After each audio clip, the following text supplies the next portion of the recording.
Hey everyone, it's Pam, and I'm here with my monthly update video letting you know everything that I was up to in the month of October. October was a fairly uneventful month. It was my birthday at the beginning of the month, which was cool, but otherwise, that's it. No podcasts, no guest appearances or anything that I had. Depending on when I get this video edited and out, if I get it up tonight or tomorrow, I will be at Retro GameCon in Syracuse, New York this coming weekend, November 2nd and 3rd. Not a guest or anything, but I will just be around and sort of wandering the vendor floor probably. So say hello if you see me there. And with that, let's go on to pickups.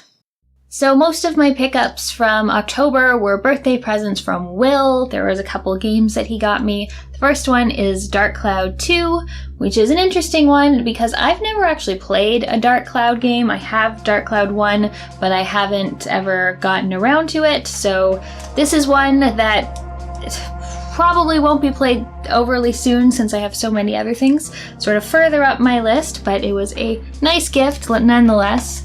The second one, he got me in the summer Suikoden 2, and then when I posted that, everyone was saying, oh, you have to play Suikoden 1 first, because there's little references and things that you won't get if you don't play it. So he also bought me Suikoden 1, which I'm very excited about. I want to start playing these games soon. I seem to be back into JRPGs to some extent now, so I'm looking forward to playing this. I like that this comes in a double case, even though there's only one CD in it. Just the one CD and then a nice manual. But yes, I do have the Suikoden games sort of on my list of games to play soon, hopefully. And then adding to my big box PC collection is Tex Murphy Overseer. I'm super excited about this one. It sort of rounds out the I don't know if it's the main trilogy, because there were two Tex Murphy games that came out before Under a Killing Moon, but they're a slightly different style, and honestly, I haven't played them yet. So the trilogy that I have played, I'm excited to have this. It's a really good game. It's actually sort of a retelling of one of the earlier stories, Mean Streets, I think it was.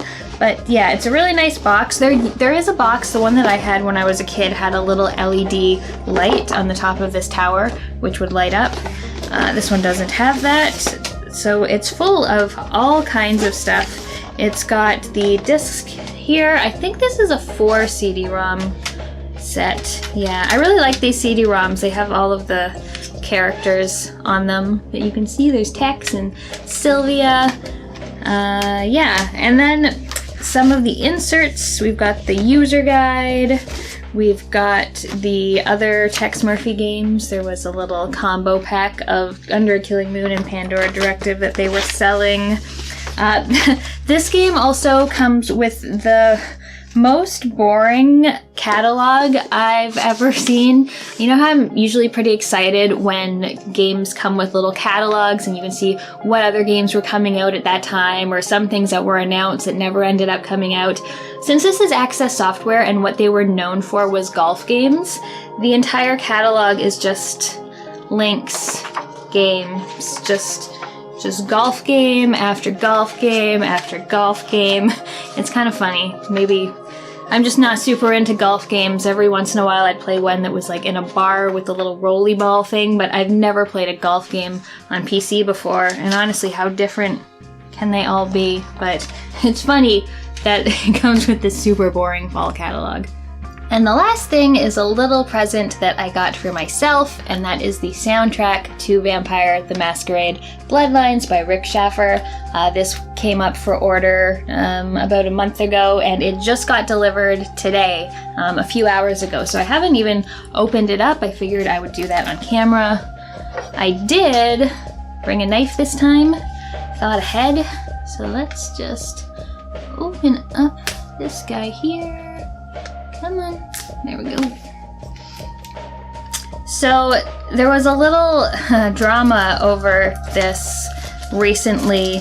The company that put out the vinyl, and I think there was a CD as well, is owned by Sony Music, and of course Sony Music, along with basically all big music companies, are real dicks when it comes to use of their music on YouTube. So even though it wasn't the plan to, Rick Schaffer didn't, want this to happen.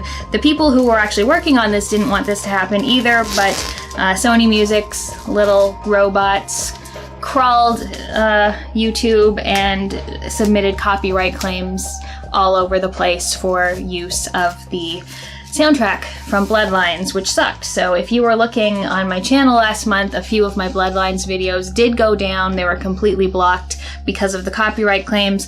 Thankfully, they were released. It didn't take too long. Actually, Outstar went and reached out to them to explain the situation, and they unblocked everyone's videos, which was nice. It was just a little stressful for a while, and anger-inducing when videos were getting blocked because of the use of the soundtrack. So I have this open now. Let's see what's inside. Oh. Is this really pretty artwork of the graveyard, I think the Hollywood graveyard here. And it is a 2-disc set. Let's look at what the actual vinyl looks like. If I can get it out of here. There we go. So it's all just the original, that's a loud car, I hope you can't hear that. It's all just the original, oh my god, so much static. As soon as I take this out of here, every bit of cat and dog hair in the room is just going to like, yeah, it's the original soundtrack, so none of the licensed music is on here, but it's cool, got a kind of like little blood spatter kind of pattern, very nice. I will be listening to this later on after I have filmed this video. Maybe while I edit, I'll listen to it. So yes, excited to finally have this on vinyl. So now on to what I've been playing, and I finished a number of games in October. One thing that had been on my sort of playing list for probably over a year now was Hand of Fate 2. It's a really fun game. It's sort of like a card-based dungeon crawler, so there's a little bit of deck building, a little bit of like random encounters and reacting to them. There's some sort of survival and resource management in terms of managing your health and your food and your money, but there's also an action component for any of the combat in the game. And I really loved Hand of Fate 1, and Hand of Fate 2 was just sort of more and bigger and better, but I got really stuck on one of the missions. I think there's like 24 little mini campaigns that you do, and number 20 or 21 just got me so stuck. I couldn't get past it. I put the game down for so long, and then finally this past month I managed to get through it, as well as the last few little stories in the game as well, so I'm happy to finally put that one to bed. If you like that kind of game, if the trailer that I'm probably playing over here looks good to you, I highly recommend it. If you are sort of like someone who wants to play D&D games but you have no friends like me, then that is the perfect kind of game. Another game that I had been sort of picking away at over the last couple months was Headlander, and this is a game by Double Fine. It's quite different than a lot of their games tend to be. It is a Metroidvania that takes place in a kind of swinging 60s space locale, sort of like retro futurist, which is really neat. It's quite funny, as Double Fine games tend to be. You play a head. You are one of the last humans around. Everyone else has been sort of uploaded into these robots, but you're just a head, and you can go and attach to robot bodies and use them to move around and get into new areas and things.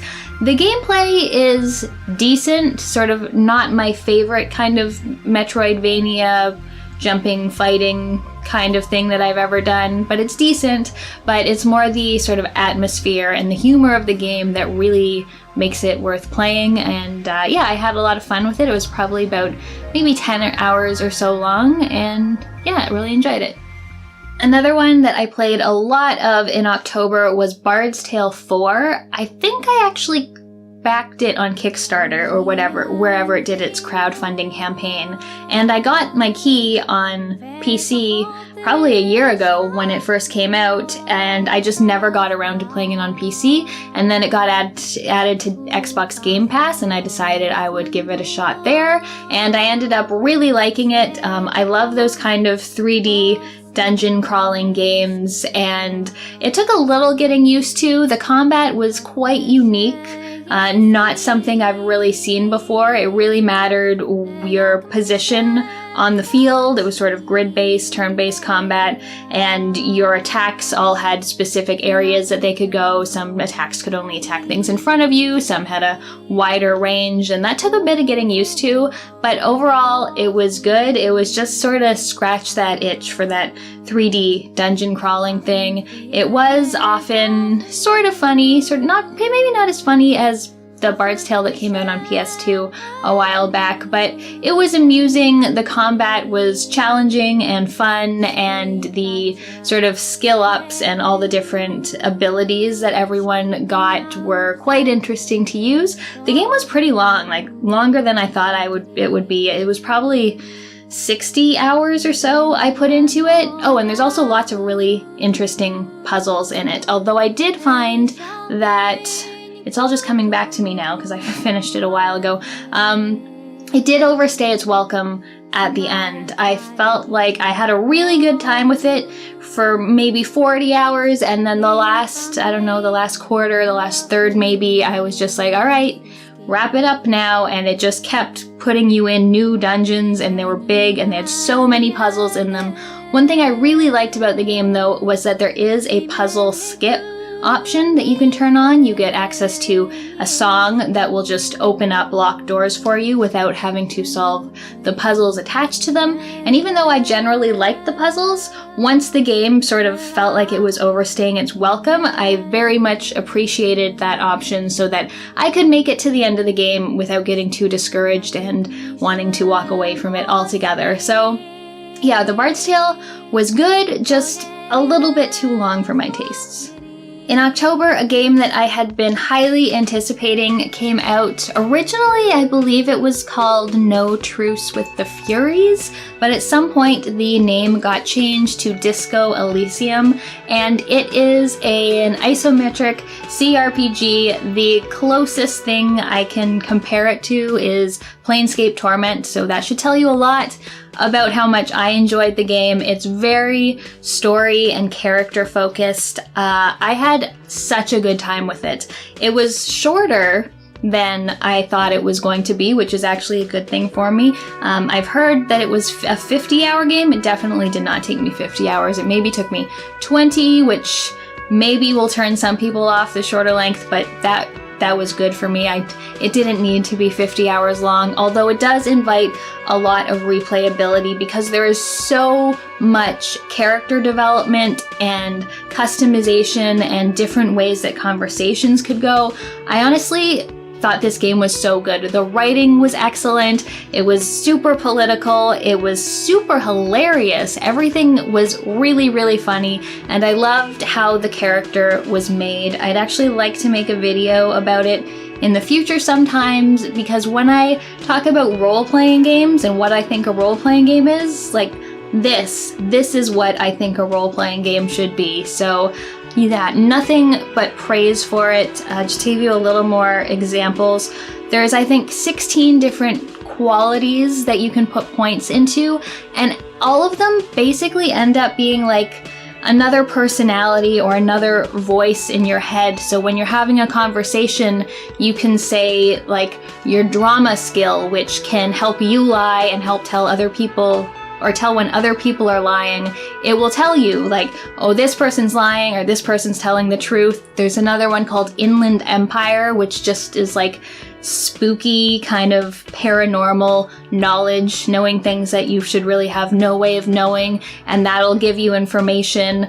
There's also more physical skills like dexterity or hand-eye coordination, and all these different skills, not necessarily all of them at once, will like give you little inputs about how you should respond, and it's just so well done. I really, really loved it. I basically just played through in a week. I just played basically nothing else, and yeah, really excellent if you are into very character and dialogue heavy RPGs, as opposed to, you know, the combat, then I highly, highly recommend it. And then since I've finished Disco Elysium, I've been playing 2 other games, which I'm not going to talk about too much since I haven't finished them yet. I'll save it for next month. But I've been playing Children of Morta, which is an almost in gameplay Diablo-like, very story-heavy game with beautiful pixel graphics. And then the Outer Wilds, yes. Outer Wilds and Outer Worlds, just everyone always confuses them all the time, including me. But Outer Worlds, the one by Obsidian, was made by 2 of the guys who made Vampire the Masquerade Bloodlines, so I had very high hopes for it. And so far, I'm finding it okay. It's very much a Fallout successor. It's like prettier Fallout. It's like Fallout with Mass Effect, so it's something that I should really like, but I'm finding it all a little familiar, a little, the gameplay's whatever. Some of the storytelling and writing and voice acting is really good, but as a whole, I'm not as excited about it as I thought I'd be, but we'll see. I'm fairly early on in it, so we'll see what happens when I have a chance to finish it. But yeah, that is what I've been doing in October. Leave me a comment, let me know what you've been playing, if there's anything you want to recommend to me, if there's any interesting pickups that you got. Thanks for watching. I'll see you next time.